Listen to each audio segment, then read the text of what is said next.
Durante el largo reinado de Felipe II continuó la expansión colonial de España en América y se completaron los descubrimientos geográficos. Desde Acapulco, en el Pacífico, la expedición de Legazpi colonizó las islas Filipinas, fundando la ciudad de Manila en 1570. Desde el Perú, entre 1567 y 1606, los pilotos Mendaña y Quirós, en sucesivos viajes, descubrieron gran parte de las islas oceánicas, como los archipiélagos de las Marquesas, las Salomón, las Sociedades y las Nuevas Hébridas. Y en 1607, Torres, piloto de Quirós, descubrió el estrecho entre Australia y Nueva Guinea que lleva su nombre. En América se fundaron numerosas ciudades. Se reformó la administración de los virreinatos de Nueva España y del Perú. En 1573 se reorganizó el Consejo de Indias y se codificó el derecho indiano. Se crearon las audiencias, constituidas exclusivamente por letrados con funciones judiciales y administrativas, de Hacienda y Patronato Regio. A la de México y Lima se añadieron las de Quito y Charcas en el Perú y la de Concepción en Chile, que contribuyeron a la centralización del poder monárquico y a contrarrestar la tendencia de los conquistadores a convertirse en una nueva nobleza señorial en América. Por toda América se fueron extendiendo el cultivo de la tierra y la ganadería, permanentes fundamentos del sustento humano. Sin embargo, la explotación de la minería continuó siendo la más importante industria americana y la fuente principal de los ingresos de la Hacienda Real, cuya regulación fiscal se extendió hasta los más ínfimos detalles. A las minas del Potosí se añadió el descubrimiento de otro importante yacimiento de plata en Cerro Pasco, a 4.300 metros de altitud en el altiplano de los Andes peruanos, y el hallazgo de las minas de mercurio de Huancavelica permitió la obtención de enormes cantidades de plata de una pureza desconocida hasta entonces, mediante el procedimiento de la amalgama en patios de mercurio. El descubrimiento del sevillano Bartolomé Medina en 1565 fue toda una revolución tecnológica para su tiempo. La plata recibida en Sevilla allegó los medios económicos que Felipe II emplearía en su política europea, y la que todavía en mayor cantidad se llevaba hasta China a través de las islas Filipinas y de las colonias portuguesas en el Índico, llevaría a la plata a ser adoptada como patrón moneda por la dinastía imperial Ming, cuya economía en el siglo XVI era la más importante del mundo. El comercio de América con Europa, en cambio, siguió desarrollándose en sistema de monopolio, ejercido exclusivamente por los españoles y con prohibición expresa a los extranjeros, so pena de vida y confiscación de bienes. De España se exportaban a las Indias productos agrícolas, vinos, alcoholes, aceite, frutas, tanto para la venta como para el abastecimiento de las naves, tejidos de seda, lino y cáñamo y manufacturas siderúrgicas, cuchillos, espadas, etc. Y desde los puertos americanos afluían a la metrópoli oro, plata, perlas, azúcar, añil, cochinilla, cacao, tabaco, algunas frutas y maderas finas. Esta ruta transoceánica constituía lo que entonces se llamaba la Carrera de Indias y desde 1561 se organizaba en un sistema de armada para tratar de evitar la acción de los corsarios y piratas ingleses y franceses. La unión de España y Portugal. A Manuel el Afortunado le había sucedido en el trono Juan III, coetáneo de Carlos V, bajo cuyo gobierno acabó de organizarse el Imperio luso. El rey murió dejando un hijo de corta edad, Sebastián, que desde su niñez alimentó sueños de cruzadas contra los moros. Murió muy joven en la batalla de Alcázarquivir, cuando decidió emprender una anacrónica cruzada en Marruecos. La muerte del rey don Sebastián dio la corona a su tío, el viejo cardenal Enrique, y a su muerte se planteó la cuestión sucesoria. De todos los candidatos, el duque de Saboya, Catalina de Médicis, los Farnesio y Felipe II, era este quien tenía los derechos más evidentes y las ventajas de la vecindad y de la fuerza. Un poderoso ejército, al mando del duque de Alba, penetró en Portugal para afianzar la posición del monarca en 1580, y pese a la oposición de parte de la nobleza, Felipe II fue proclamado rey de Portugal en las Cortes de Tomar de 1581. Los nobles, que no lo aceptaron, habían proclamado rey a un bastardo de la familia real portuguesa, don Antonio de Avis, que entonces era prior en el monasterio de Crato. Pero esta resistencia fue aplastada por las tropas del duque de Alba y, vencidos sus partidarios en Alcántara, el prior de Crato hubo de huir a Oporto y finalmente salir de Portugal embarcando en una nave inglesa. En atención a la extensión de los dos imperios coloniales que se juntaban y a su riqueza, la historiografía tradicional ha considerado esta unión de España y Portugal de 1581 como la cima del poder de la monarquía de Felipe II.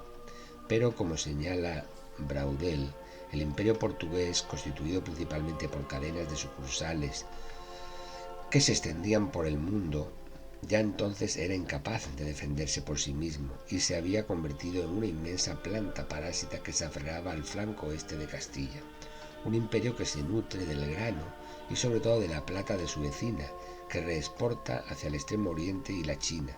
Sevilla ya actuaba de hecho como el corazón financiero del imperio portugués.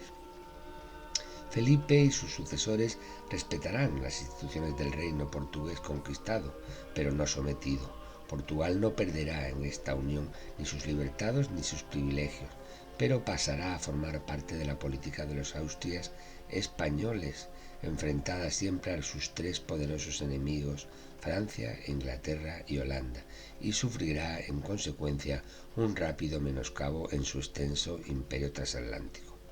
En el siglo XIX, Jules Gounod-Lubens, un historiador francés, escribía que la verdadera salvación para Felipe II hubiera sido instalar su capital en Lisboa, ese punto neurálgico de Europa y el mundo, y probablemente tuviera razón, pues centrando sus esfuerzos en la lucha por el océano, hubiera defendido las riquezas de ultramar y sus logros en la colonización hubieran ido en beneficio de las coronas castellana y portuguesa que le daban sustento. Pero al margen de estas consideraciones, lo cierto es que Felipe II no permaneció en Lisboa.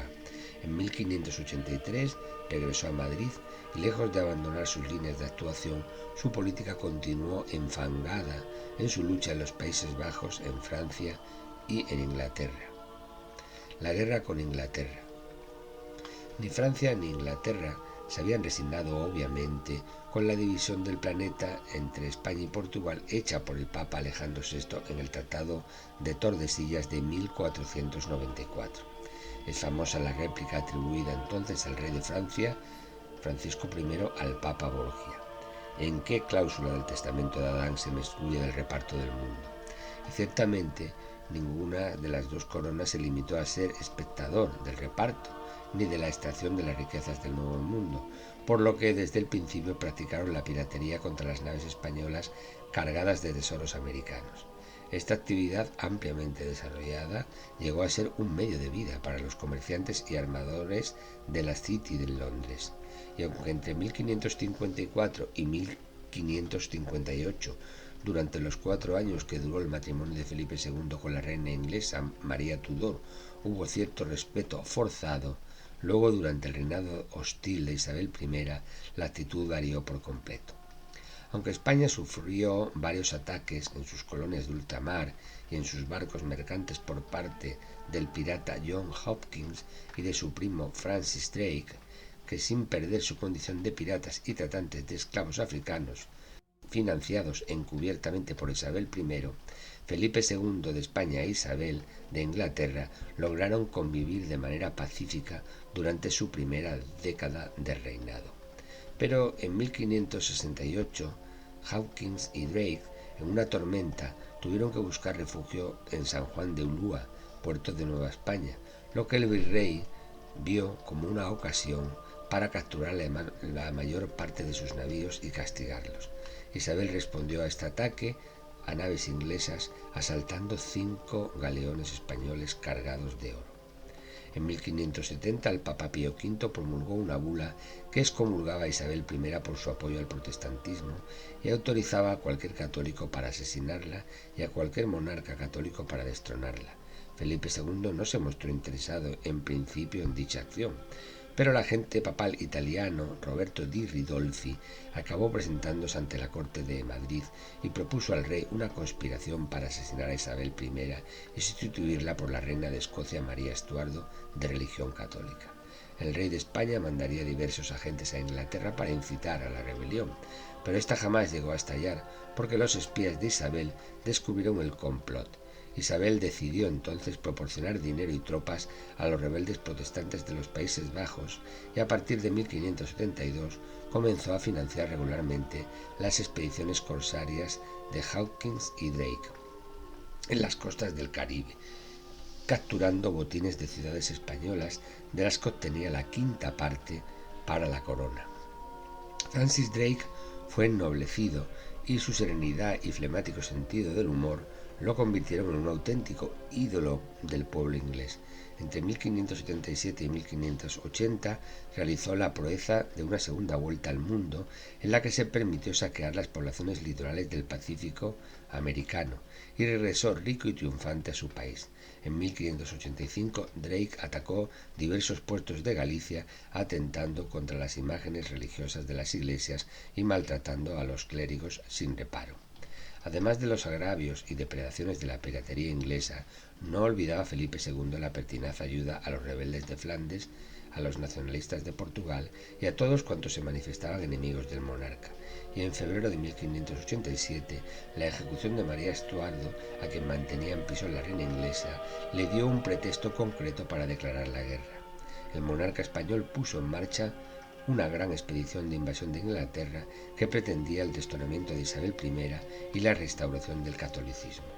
Felipe II contactó con el duque de Parma, Alejandro Farnesio, que gobernaba los Países Bajos, y con el marqués de Santa Cruz, don Álvaro de Bazán, almirante de la flota de Lisboa, para pedirles un plan de invasión de Inglaterra. El plan de Álvaro de Bazán era mandar una gran flota que desembarcara en Gran Bretaña y procediera a la invasión. Por su parte, la estrategia de Farnesio era una ofensiva relámpago a Londres por parte de los tercios de Flandes. Felipe, en lugar de decidirse por uno, ordenó que ambos planes fueran combinados. El marqués de Santa Cruz debía salir de Lisboa a cargo de una gran armada y se reuniría con Alejandro Farnesio, cuyos 30.000 hombres, una vez embarcados en Flandes, serían trasladados al condado de Kent y sitiarían Londres. Isabel I fue informada por sus espías de los planes de invasión de Felipe II y ya desde 1583 Inglaterra había formado una comisión real para la Armada que continuó la labor de modernización de la flota inglesa iniciada por María I. Todos los buques antiguos se reacondicionaron para mejorar su velocidad y todos los nuevos buques se diseñaban para ser más rápidos, presentando una proa más baja, castillos de popa, líneas más pulidas y cubiertas de cañones más largas. En este contexto, un galeón inglés era superior en la batalla a cualquier barco de la Gran Armada española de 1588, compuesta de 130 naves de estructura heterogénea, muchas de ellas diseñadas para el transporte de tropas. A fin de ganar tiempo para disponer sus defensas, Isabel ordenó a Drake atacar la bahía de Cádiz, donde se estaban construyendo barcos de la Gran Armada española. El ataque a Cádiz en 1587 destruyó o capturó cerca de 100 buques españoles, lo que interrumpió los preparativos y retrasó la expedición casi un año. La batalla de 1588 en el Canal de la Mancha resultó un desastre para la Armada española, que sufrió numerosas bajas y perdió una tercera parte de sus naves, principalmente como consecuencia de los naufragios ocasionados en medio de tremendas tempestades en su largo derrotero de huida rodeando la Gran Bretaña. El célebre episodio de la derrota de la Invencible ha sido narrado con grandilocuencia por la historiografía patriótica inglesa y contiene no pocas tergiversaciones. La armada inglesa no era menor que la española, ambas flotas eran equiparables en número, la victoria se atribuye exclusivamente a la pericia y astucia marinera inglesa, siendo que la mayor parte de las bajas españolas, estimadas en unos 10.000 hombres, se debieron a los muchos naufragios en las costas flamencas y en las irlandesas durante el retorno. Como escribe el historiador militar inglés J.F.C. Fuller, en su libro Batallas decisivas del mundo occidental de 1940, el número de bajas inglesas fue equivalente, pues durante el mes de agosto murieron en Londres en pésimas condiciones de abandono alrededor de 9.000 marineros ingleses participantes en la batalla, a consecuencia de una terrible epidemia de tifus y de la falta de recursos destinados a socorrerlos. El desastre de la Primera Gran Armada no puso fin a la guerra entre Felipe II e Isabel de Inglaterra. Una flota inglesa más numerosa que la primera, española, con un importante cuerpo expedicionario de tropas de 20.000 hombres, llamada la Contraarmada de la Invencible, mandada por Drake y por el general Norris, pretendió, sin conseguirlo, atacar los puertos cantábricos españoles, donde tras la derrota se estaban reparando las naves. Igualmente fracasó en la primavera de 1589 en un sangriento asedio a La Coruña, y fue finalmente derrotada frente a Lisboa y en las Azores por una escuadra española en la batalla llamada de la Isla Tercera. Su objetivo era tomar Lisboa y entronizar al prior de Crato, que viajaba con la expedición, y asentar el dominio inglés en las Azores, lo que le permitiría a Inglaterra tener una base permanente en el Atlántico desde la que atacar los convoyes españoles procedentes de América. La operación acabó en una total derrota sin precedentes para los ingleses y constituyó un rotundo fracaso de dimensiones comparables a las de la Armada Española de 1588. No faltó plata tras la derrota. El último lustro del siglo registra las mayores llegadas del preciado metal a Sevilla y, por tanto, la guerra continuó. Tras el saqueo inglés de Cádiz en 1596, una segunda armada española en 1597, mayor que la de 1588, amenaza a Inglaterra en vano, pues la tempestad la hace retroceder y dispersarse. Y todavía una tercera retorna la idea de la invasión en 1601, también sin éxito. Pero durante estos años, la guerra de Irlanda, financiada por España, ha arruinado la Inglaterra de Isabel, entonces todavía una potencia intermedia, y no será Inglaterra quien crezca después de la derrota española, sino Holanda, pues pese al secuestro de sus navíos en los puertos españoles, Holanda se halla directamente implicada en el tráfico de avituallamiento de España y es quien en definitiva se beneficia del principal montante de la plata colonial. Para Braudel, la gran derrota de España y Portugal no es la de la Invencible, sino el paso del Cabo de Buena Esperanza por los navíos holandeses de Cornelius Hoffman en 1596. Se sientan entonces las bases de un imperio oriental de Holanda, copia del imperio portugués, que dependerá como él del metal blanco de América, es decir, de Sevilla. Alejandro Farnesio, la guerra en Flandes y en Francia. La guerra en Flandes, que llevaba a buen término Alejandro Farnesio, apoyado por las buenas remesas de plata y por un ejército magnífico, los tercios de Flandes eran el mejor cuerpo militar de su época, había conseguido consolidar la separación de las provincias del sur y las del norte en Flandes, con la reconquista de Bruselas, Gante y Amberes tras un asedio gigantesco en 1585.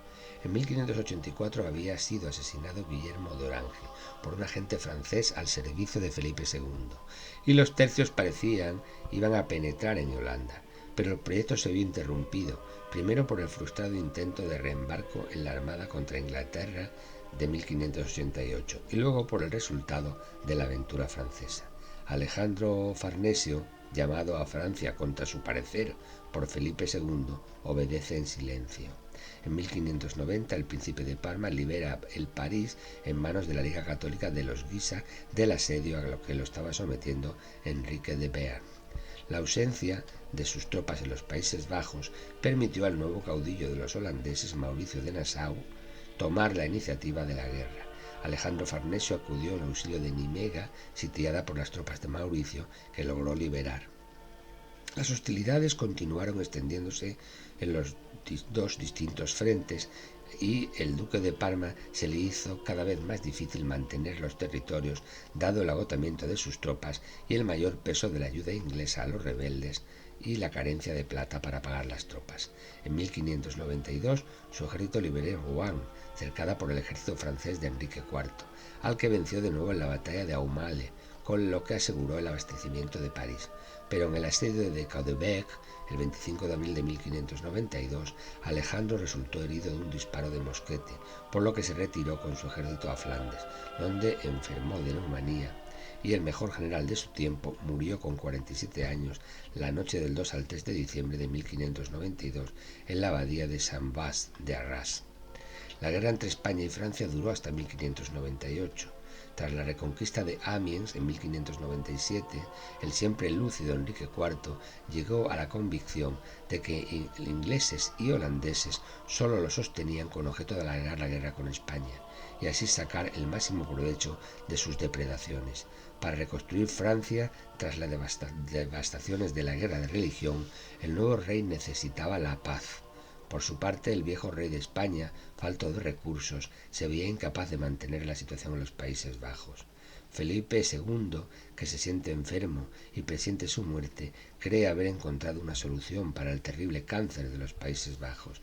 Quiere casar a su hija preferida, Isabel Clara Eugenia, con el archiduque Alberto y cederles los Países Bajos para que reinen allí como soberanos semi-independientes. Y esa solución es impensable sin la paz con Francia. Sin el aliado francés, los ingleses y los holandeses están más expuestos a los golpes de un adversario siempre temible. En el Atlántico, en América, en el Mediterráneo, en el Océano Índico, el caparazón español es todavía sólido. Felipe II, tras un largo reinado, muere en el Escorial el 13 de septiembre de 1598.